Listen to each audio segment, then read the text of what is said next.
በተደጋጋሚ ከሚቀርቡልን ጥያቄዎች መካከል አንዱን ዛሬ ልመልከተው። ምንድነው ብዙ ጊዜ ፍርድ ቤቶች በሚሰጡት ውሳኔ ይግባኝ ለመጠየቅ 60 ቀን ገደብ አለው። እንዲሁም ደግሞ ፍርድ ቤቶች በሰጡት የመጨረሻ ውሳኔ ወደ ሰበር ለመሄድ የ90 ቀን ገደብ አለው።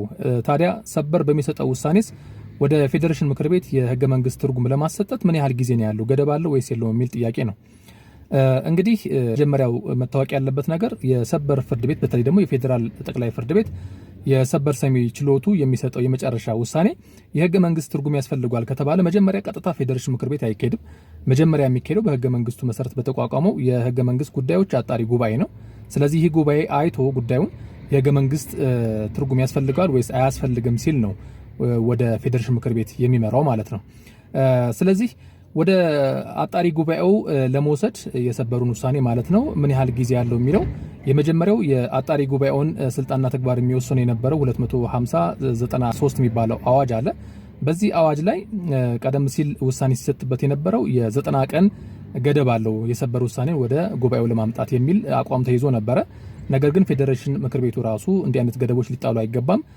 በመሰረቱ እንዲህ አይነት 90 ቀኖች የተቀመጡት የፍርድ ቤት ክርክር ኑሯቸው በፍርድ ቤት ውስጥ በሚነሱ ክርክሮች ፍርድ ቤት ውሳኔ ከመስጠቱ በፊት የህገ መንግስት ትርጉም ከተነሳ ባለ ጉዳዩ እዛው ፍርድ ቤት ላይ መጀመሪያ የህገ መንግስት ትርጉም እንደሚያስፈልገው ጥያቄ ያነሳል።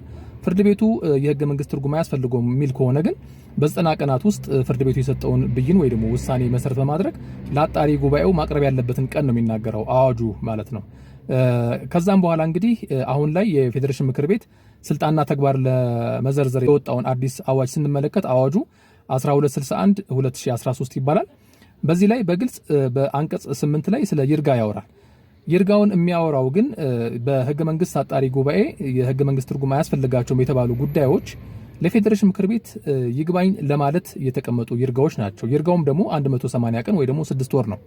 ስለዚህ አንድ የፌዴራል ጠቅላይ ፍርድ ቤት ሰበር ሰሚ ችሎት በሰጠው የመጨረሻ ውሳኔ ላይ የህገ መንግስት ትርጉም ያስፈልገዋል የሚል ባለ ጉዳይ ለጉባኤው የሚያቀርበው አቤቱታ በይርጋ አይታገድም ማለት ነው። ስለዚህ ምንም አይነት ይርጋ ስላልተቀመጠ በማንኛውም ጊዜ እንዲህ አይነት ጥያቄ ያላችሁ ሰዎች በቀጥታ ያለምንም የጊዜ ገደብ ለአጣሪ ጉባኤው አቤቱታችሁን ማቅረብ ትችላላችሁ ማለት ነው። ነገር ግን አጣሪ ጉባኤው የህገ መንግስት ትርጉም አያስፈልገውም ብሎ ከሸኛችሁ እንዲህ አይነት ጉዳዮች መቅረብ ያለባቸው ለፌዴሬሽን ምክር ቤቱ በ180 ቀን ወይ ደግሞ በ6 ወር ጊዜ ብቻ ነው ማለት ነው።